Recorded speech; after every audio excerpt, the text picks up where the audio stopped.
All right, welcome back for week 11. This is the Mind Mend series on eradicating addiction. I'm Dr. O'Connor, your host and the creator of this content. So this week we are going to talk about building a spiritual practice. So I will get into what I mean by spirituality and why it's important for each of us as individuals to be able to tap into that. All right, we're going to go over the fundamental components for building a spiritual practice, more specifically for building a strong base of a spiritual practice. We are going to go over some supportive interventions that you can start to incorporate into your routine that will help you more quickly and efficiently build a spiritual base. So if you have been following the steps or the instructions up to this point in this program, the good news is you already have this base, okay? So you already have the beginning phases of a supportive spiritual foundation that you can then start to build on. And we're gonna get into that in the second part of this lecture, okay? So if you've already been relatively regular and religious about doing specifically the morning sitting and the evening success inventory, you already have the components of a spiritual base. All right, so not a ton of extra work this week if those elements are already present for you, and if not, we're going to talk about ways to help build that consistency and to help build a strong base. Okay, so for symptom management, we are going to either stay quit if you're already quit, or if you are not already quit and you're kind of doing this back and forth thing, I want you to keep trying to quit with the intention of putting it down long term. If you are falling into the trap of picking it back up again and then not being able to put it back down for very long, or maybe you pick it back up again and you say, I'm only going to do this for a day, and then it turns into a week or something like that. This is very common. There are some things that you can do to help catapult yourself out of that cycle if you keep getting stuck in that. Okay, so one of the things that you can do is you can use the form of the substance that is least appealing to you. Okay, so if you are a smoker and you vape instead of smoking cigarettes, let's just say, then it may be helpful for you to say, okay, if you're going to do this and you're going to be in this pattern of using this substance of smoking, you can do that, but you have to smoke real cigarettes. Okay. So, or if you're trying to quit drinking, let's just say, and you like to drink wine at night, or maybe you're a tequila guy, or maybe there's some other kind of hard liquor that you're into, but you're not a big fan of beer. You can say, all right, you can drink, but you have to drink Busch Light. That's it. That's all you can drink. So if you can do this for yourself, what you're going to do is you're going to start to break that bond that your brain has formed between the substance and the pleasure or the euphoria. And you're going to start to create a bond that associates use with things that are less pleasant. Okay, so with the smell of cigarettes or the feeling that you get after drinking 10 Busch Lights or whatever. So that's what we're going for here. We're trying to unpair the brain from associating the substance or the drug of choice with pleasure, and we're trying to put in that pleasure space the reality of the situation, which is that it doesn't feel very good. Okay, so if you can use the form of the substance that is least appealing to you, that can be helpful. Another thing that can be helpful, especially if you're getting stuck in these longer durations of use pattern, is to use relatively heavily up until you quit. This sounds kind of counterintuitive, but what can happen if you restrict a whole lot is you can start to romanticize the behavior or the substance. And so if you're saying like, okay, I can only have a cigarette, every 8 hours and then I'm going to stop. If you try to hold yourself to that up until the point of quitting, you've now sort of romanticized the thing. And also your brain's going to get more out of it because you've, withdrawn for 7 hours or whatever it is and then engaged in use. So you get more of like a hit, if you will. So it can be helpful to just sort of, like maybe you need to spend the evening chain smoking and then wake up and try again. That can sometimes be more effective than trying to sort of restrict or cut back, because you are more likely to feel the negative effects from overdoing it if you overdo it than you are if you are in this sort of severe restrictive thing. That can lead again to this sort of romanticizing of the substance and what it does to your physical body. And we want to start moving away from that. So that can be helpful. As we've discussed in previous lectures, pharmacological intervention in order to get you out of the space of using and into a space of sobriety can be really helpful, especially in the first days or weeks. Okay, so we talked about naltrexone or Vivitrol for alcohol use disorder. Chantix or Wellbutrin can be helpful for smoking or nicotine use disorder. For opioid use disorder, Suboxone can help with the acute withdrawal. However, I do not recommend its use past that point. Okay, so once you are through the acute physical withdrawal with opioid use disorder, I would recommend immediately getting off of the Suboxone, because that is a medication that can become very, very sticky for people. It can be very, very difficult to get off of. So the shorter time period you need to use that, the better. Okay, so consider using drugs to get off of drugs if you are having a hard time getting out of the place of use. All right. The other thing you can do is start to structure your life with things, events, people, behaviors that do not allow use. All right. So whether that's going to the gym or meeting up with certain people or going to certain functions in the community. All right. Start setting these things up for yourself that keep you from using and that are going to sort of provide a safeguard should you have craving or whatnot come up, because you're much more likely to sort of sit through that craving if you know you have this external obligation that you need to show up for in a way that does not involve using. So you can do that as well. Also for the intervals, so now that we have sort of moved into a place of either being quit or intending to be quit, I want you to start moving into that space, either your habit or hobby that you have been picking up and ideally doing daily for the last little bit here, or the AM and PM sitting sessions. Okay, so if you have been absolutely perfect at practicing your new hobby or your new habit every single day since we set that goal in this series, congratulations, just keep doing that. If you have not, which is probably the majority of us, we want to start setting intervals for more and more days in a row so that you are holding yourself accountable to pulling that in on a daily basis. So if you've only been implementing your new habit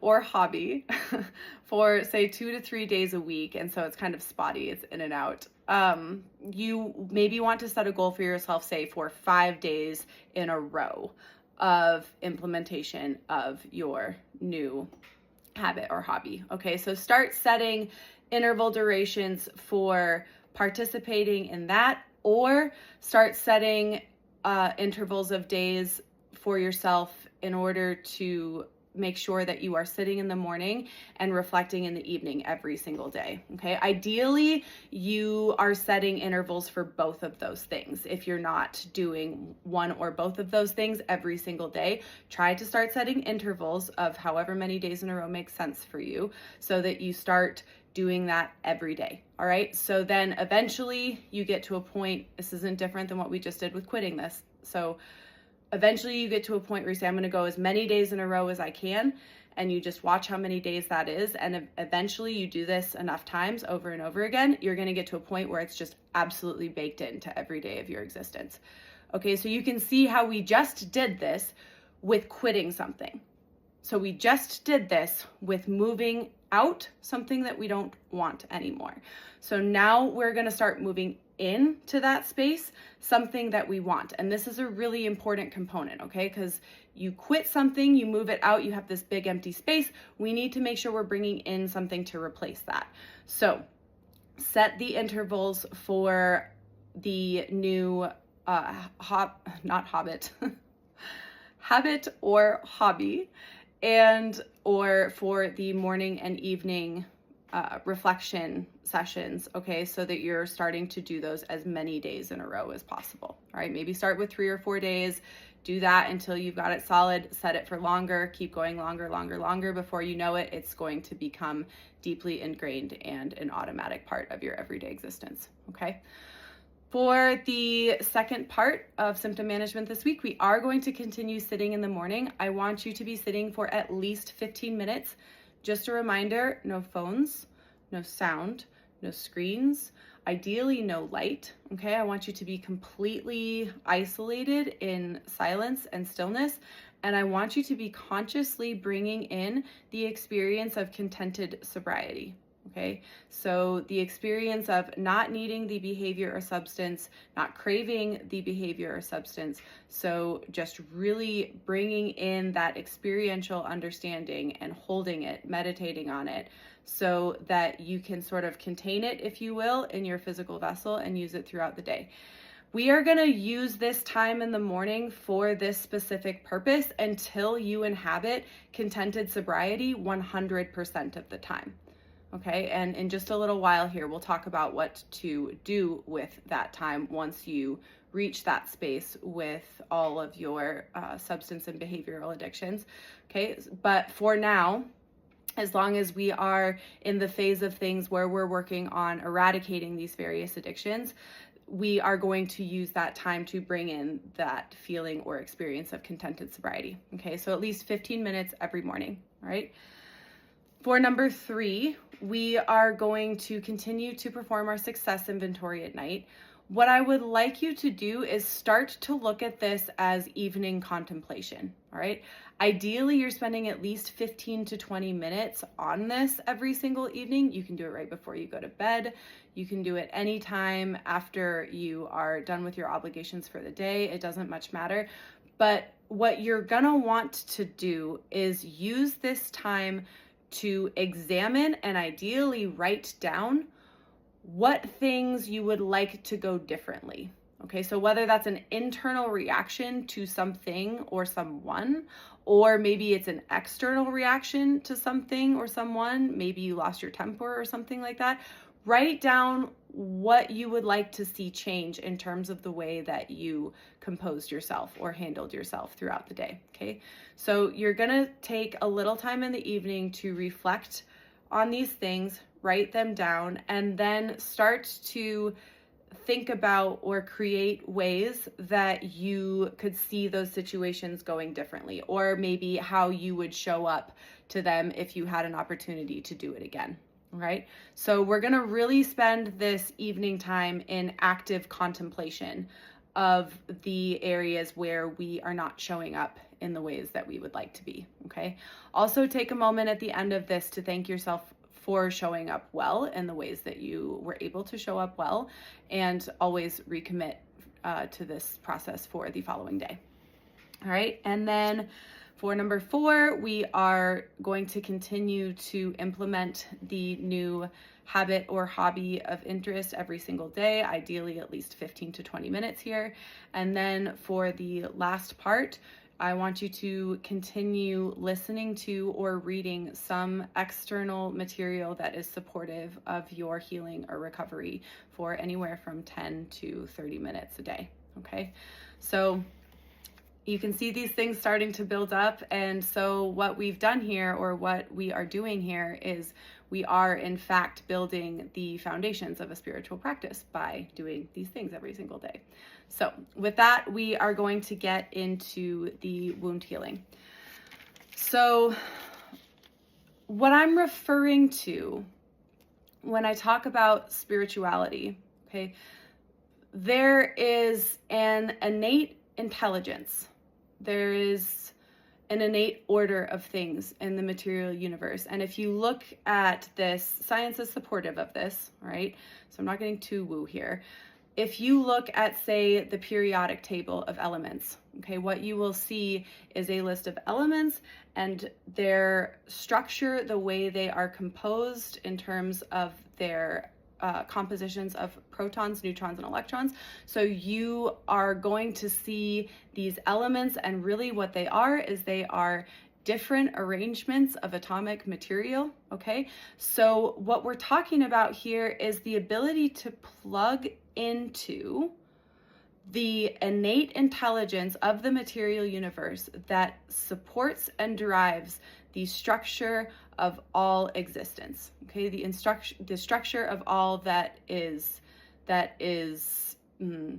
palpable, perceivable in the material world, okay? So our human bodies are an example of this, right? So there is an innate order or intelligence of our human bodies that causes things like cellular differentiation, okay? So like how cells know what to turn into what, all right? So what cells need to turn into skin cells, what cells need to go towards making maybe a human fetus if you're a woman, what cells need to go towards healing different body organs. So there's an innate intelligence in our own human vessels. This is also true for plants. This is true of anything in the material realm. And so what we're doing here by developing a spiritual practice is we are developing the ability to perceive, tap into, and attune to this innate intelligence that organizes material existence, okay? So what is required in order to do this is stillness. And stillness requires practice, because what happens is we get so engrossed in what's going on outside of ourselves in terms of, relating to other people, or even just using our sensory organs, right? Sight, hearing, taste, touch, smell. We're using those things to perceive what's going on in the material universe. So that causes this sort of disruption of energy, if you will, and prevents us from attaining stillness. Things like watching TV, having our mind directed constantly on external circumstances or situations. So in order to eliminate that and come into a place of stillness so that we can plug into this innate intelligence, we have to practice. Because I don't know if you've ever tried to sit in complete stillness or in complete silence, but it is more challenging than you might think, and requires some work and requires some discipline and requires some repeated attempts, okay? So we're going to learn how to plug into this. And the reason that this is important is because we are trying to heal our bodies, to heal our minds, to heal our spirit, okay? So when we don't know how to plug in to this innate order, to this intelligence, we then plug into other things, okay? We plug into things like the news. We plug into things like Netflix. We plug into things like the dysfunctional dynamics that we engage in with other people, okay? So then our physical cells adjust to what we plug into. So if you're constantly plugging into things that are negative, which is very easy to do in today's day and age, most of us plug into a combination of things, some that are negative and some that are positive, okay? So there's a little bit of both, but it's a very easy trap to fall into, to plug into things that are largely negative. So if you are doing that, you are creating a physical environment, you are harboring a physical environment of negativity, of sickness, of dis-ease. Inability to be at ease, okay? So what we do when we plug into this innate intelligence, into this supreme order of things, is we are literally then attuning our physical bodies, our cells, our emotional bodies, and our spiritual bodies to this innate intelligence. And this promotes healing and it promotes order. So this is incredibly important in building the foundation for a healthy mental, material, and spiritual foundation, okay? This is very, very important. In fact, I don't know that you can build the foundations of health and wellness without either consciously or subconsciously tapping into this this force, this innate intelligence, okay? So we are going to talk about how to consciously do that and what parts of a practice we have to bring forth in order to do that as quickly and proficiently and efficiently as possible, all right? So,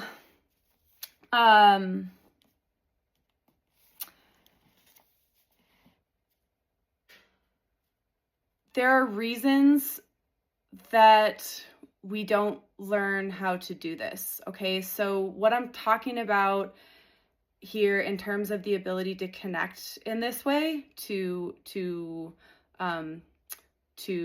what lies beyond materialism, that information, it exists in, say, like the core of religious structures.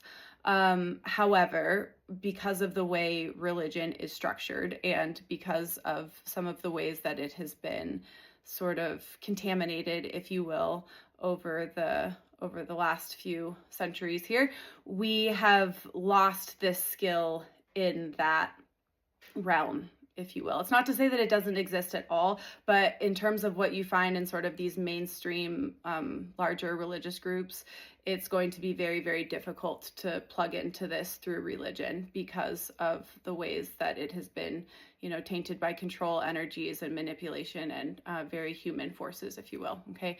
So the education system has also sort of forgotten this, right? So I suppose in some of the sciences that you get in school, maybe through like biochemistry or physics or organic chemistry, you do get some version of this because you are learning about the physical structure of matter, and so it implies that this sort of innate intelligence has to be there. However, we don't get into deep philosophical discussions around this innate intelligence and its presence in the academic institutions at large. Okay, so this information is something that you have to seek for yourself.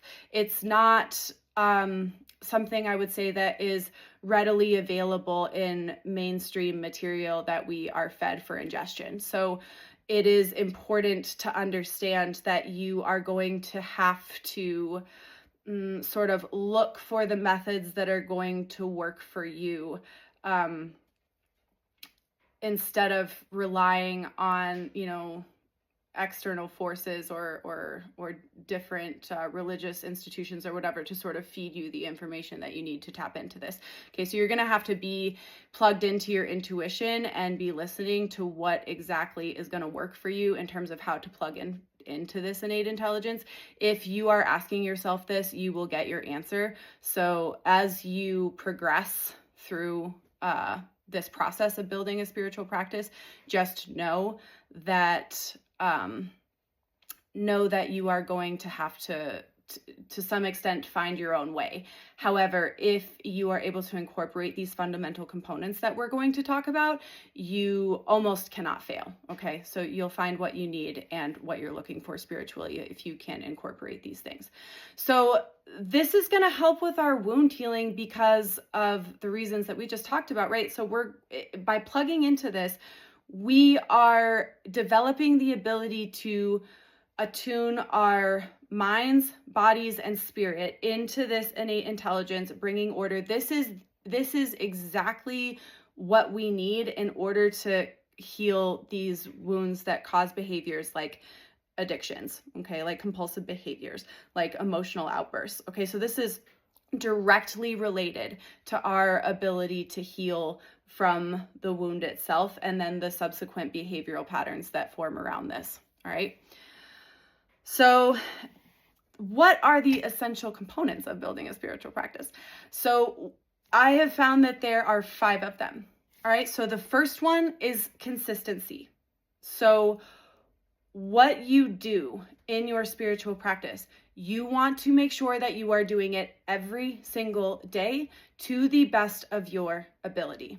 Okay. So if this means, if you're going to start, say, with the 15 minutes in the morning that you're sitting in silence, where you're bringing in that energy of contented sobriety. Okay. I want you to be doing that every single day. You have to have consistency, because if you just do it a couple times here and there, it's going to phase out and you're going to forget about it, and it's not going to be able to assist you in developing the skill of being able to plug in. Okay, so whatever it looks like, and this is very important to start implementing this from the early formings of the base of your spiritual practice every single day. All right, this is huge. This is really, I don't know that you can build anything if you don't bring in this level of consistency. So that's the first thing.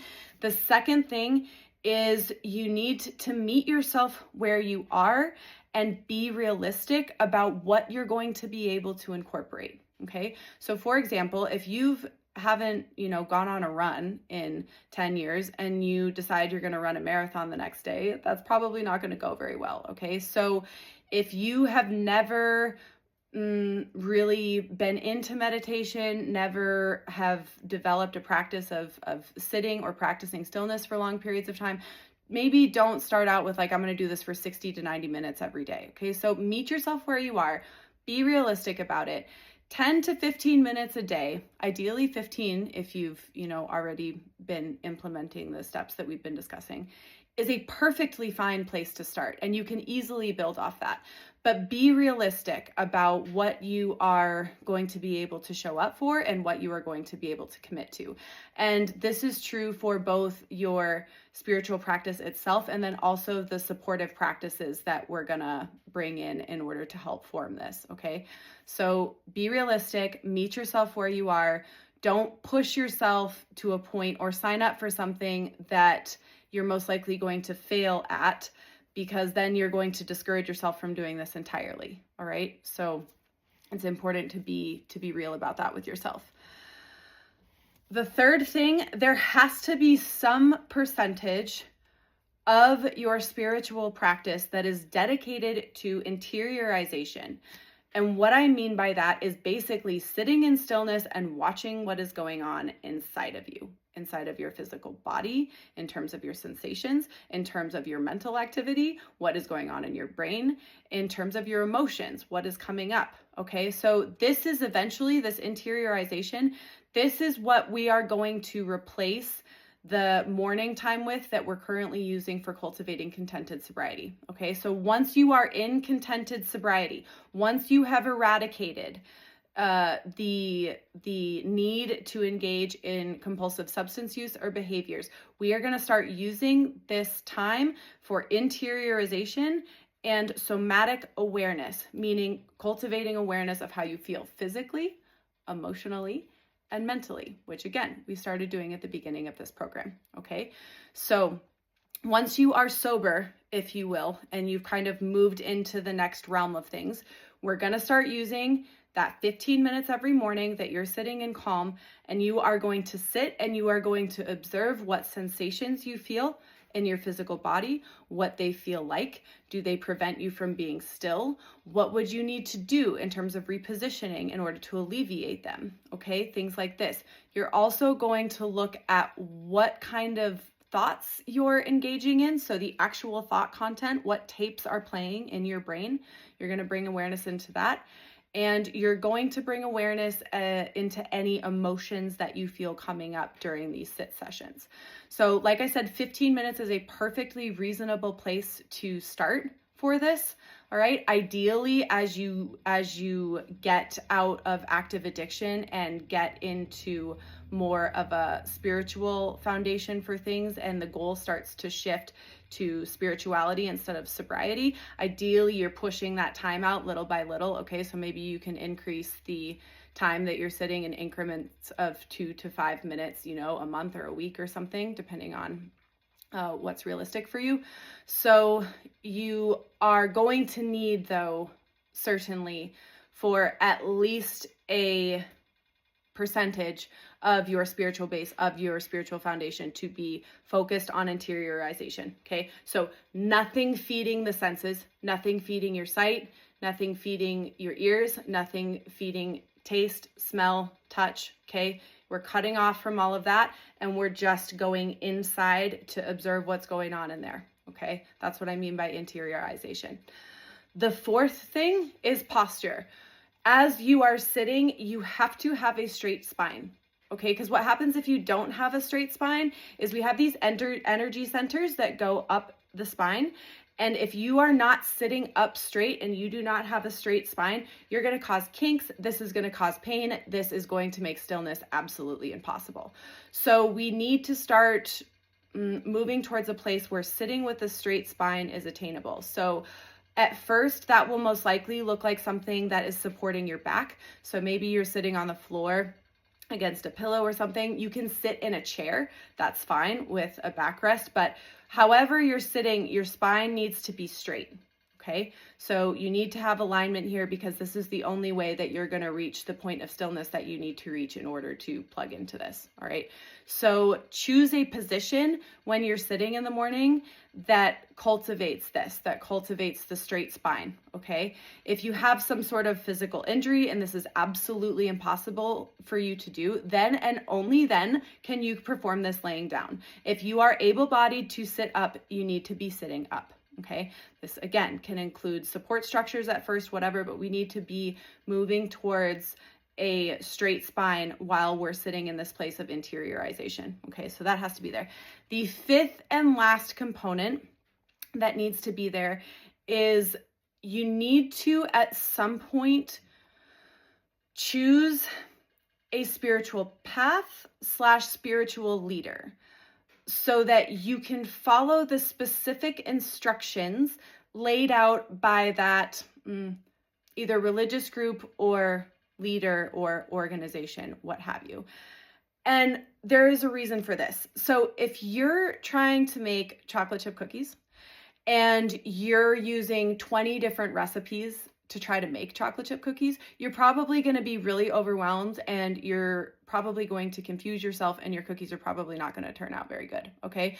So if you're following one recipe after studying the available recipes that are out there and you've honed in on this one because you think it's what's going to work best for you, maybe you have all the ingredients already, whatever, you use this recipe over and over again, and eventually you're not going to need the recipe. You're just going to know how to do it. It's going to, be second nature to you. And eventually you're going to start being able to add things or, kind of tailor that recipe to achieve a certain goal because you know the foundation of it so well.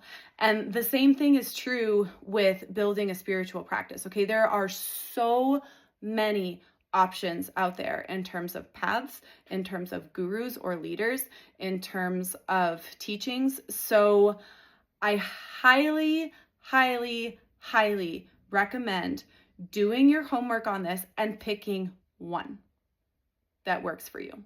Okay, this does not need to be necessarily in a religious structure of things. Okay, there are a lot of people, for example, that utilize the 12-step program as their foundation of spiritual practice. This is what they use in order to build the moral foundation that they have developed in order to live their lives, that they build their lives on. So it doesn't necessarily have to be religious, but it can be. So I would recommend choosing a leader or a path that is a reflection of how you would like your life to be. Okay? In other words, it has the components necessary in order for you to live a life that you want to live, that you need to live, that is a reflection of your innermost desires, intuition, understanding of yourself. So as you start to build your own base and do your research on these different paths or these different leaders, typically at some point after you have spent some time cultivating a practice and doing some homework, typically there will be something that sort of reaches out at you in terms of a teaching or a path that feels like the right next step. So my recommendation would be to listen to that. And you may sort of step into things that don't end up being the ultimate path you choose, but they're a stepping stone that's going to guide you to that path. Okay. So for example, for myself, when I started implementing this, I went into yoga first. Okay. So I started out with a hot yoga practice that was relatively rigorous. It was 90 minutes, the same sequence every single time in a very warm room. And so I did this every single day. Okay, so this, took up 2 hours a day, more or less, of doing this. And so then eventually that led into a different sequence of yoga for me. And then that led into my researching of different meditative paths and a deeper understanding of the purpose of these different asanas. And so there were a number of books that I read before finally finding the Autobiography of a Yogi by Paramahansa Yogananda. And so when I found that book and that particular lineage of teachings, I knew that that was going to be the best way for me to cultivate a spiritual practice that was going to support me throughout the duration of my life. Okay. So when you find your path, you will know.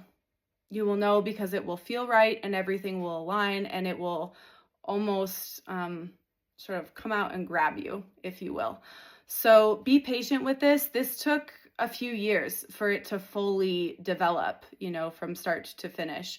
To be exact, I think it took almost 4 years from the beginning of my practice of yoga to fully solidifying in my path before I was very certain of what path I wanted to commit to. This is not a small decision. Okay. So this is sort of the equivalent of like a marriage or the way that you commit to your family or the way that a lot of people commit to their careers. Okay. This is a long-term investment. So take your time to find your path because it's best if you can wait until you have a lot of certainty and all of the clarity around this so that you can fully step into it and fully hone in on the teachings, okay? Because that's what's going to lend to the most rapid spiritual advancement is a honing in on one set of teachings and really maximizing their efficacy, maximizing the utility of them, okay? So practicing them with regularity.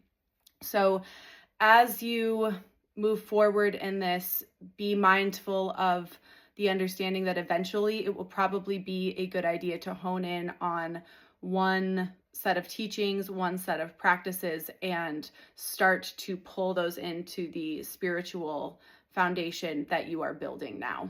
Okay. So in order to build your base, your spiritual base, okay, we talked about the essential components that needed to be there. There are some supportive practices that you can bring in that are going to help cement this spiritual practice more securely and in a way that's a little more efficient than if you don't bring in any supportive practices. So yoga can be extremely helpful. Any branch of Hatha yoga is going to help not only with the positioning of your spine, it's also going to help release some of these areas that we carry certain tension in. So most of us carry different things in our bodies in different ways. So we'll form different tensions in different areas depending on, how we hold ourselves and how often the tension is getting triggered. So yoga is going to help relax all of that. And it's also going to help build those muscles along either side of our spine so that we can sit up straight. Okay, so it's going to promote physical relaxation, which is going to promote mental relaxation, which is going to promote stillness. It is also a very effective form of exercise. So there are different kinds of yoga you can draw in. There are some more quiet, still yin practices that aren't, maybe quite as much of a benefit in terms of getting physical exercise.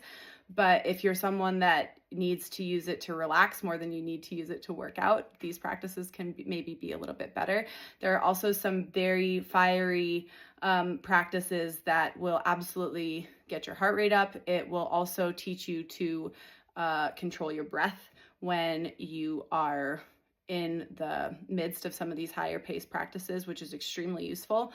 And then also it's going to provide that physical activity, which is going to enable you to sit in a prolonged state of stillness for longer and longer as you develop. Okay, so on that note, physical exercise, absolutely imperative. So either walking, running, some kind of cardio, get the energy moving, and this will help things sort of work their way out again so that you can use the time that you've dedicated for stillness for just that, instead of sort of twitching and moving and, not being able to hold it. Okay. So physical exercise is a must. That can take on many different forms. Listen to your body, listen to what it needs, but try to engage in that regularly. Using the time that you're spending reading or listening, the 10 to 30 minutes a day that we've talked about, if you use that time in order to read about or research different spiritual paths, this can also be helpful. So it is good to get an idea of what exists. Okay, so what's available, outside of Christianity, outside of Judaism. Like there's a bunch of different options here. So you can use that time in order to educate yourself on the different paths and what's available. It's also worth noting that if you are looking into a specific guru or a specific lineage, it's helpful to follow a guru or a teacher who has actually walked the earth. Okay, so who has basically put into practice in the material realm the teachings that they are presenting. So keep that in mind also as you do your homework on choosing a spiritual path. And then the contemplation component that we talked about in the evening is also extremely beneficial in developing a spiritual practice quickly and really getting a solid base. And basically all of the things that you're identifying when you're in that contemplation space are the things that are getting in your way, the things that are preventing you from being able to be still, from being able to plug into this innate intelligence. So the more religious you are about taking that time at the end of the day for that contemplation, for really understanding the ways that you need to show up differently, the faster you're going to be able to sort of peel those layers away, and you're going to be able to access that spiritual place more quickly and more reliably than if you don't engage in the contemplation. Okay. So remember, this is a long game commitment. This is not a small deal. Committing to a spiritual path can look however you need it to look.